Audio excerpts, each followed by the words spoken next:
Hello, and welcome to today's reflection.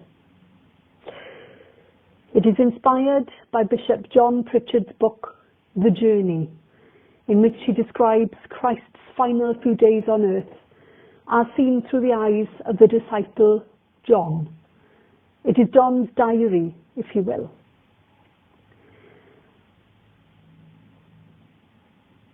Today was Monday. Yesterday had been so special. All the cheering as we entered Jerusalem for this oh so special man.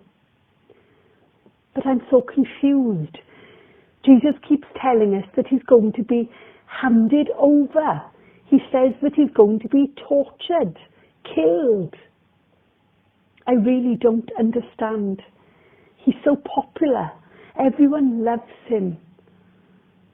The Pharisees, okay, they can't see what we can see, but they'll come round, surely. But then Jesus talks about rising again. What on earth is all that about? When you're dead, you're dead. But he's really not going to die, surely. We went to the temple today.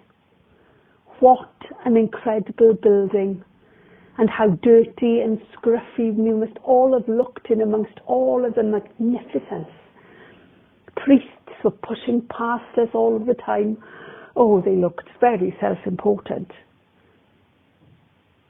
Suddenly, there was this almighty crash.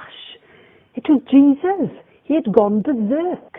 He was turning over all of the traders' tables. And the traders weren't exactly the nicest people. They had tables for changing money, tables for selling animals for sacrifice. And the poor pilgrims, they had hardly any money on them. And the nasty traders were overcharging them. It all seemed so corrupt. It stank. And there was Jesus, chasing out the traders. He was shouting out, what was it that he is saying? That the temple is meant to be a house of prayer, and instead it's a den of thieves. A den of thieves. He's got a point. The Pharisees were all huddled together. They weren't very happy at all. But I suppose Jesus had just messed up their house. He even claimed at one point that it was his house. There certainly was a tough side to Jesus, but I remember seeing him weeping when the emotional burden of his ministry became too great. He had a steel core, yes, but he was one of the most compassionate, loving men I'd ever known. He would challenge people to be honest with themselves and with others, and he would speak the truth in a way that made my brain burn. But sometimes I just didn't get him. There was something so compelling about him. I couldn't get enough of him. I just didn't always get him. Like he was standing in the middle of this enormous temple. It had taken decades to build. It was made of some of the most enormous stones I'd ever seen.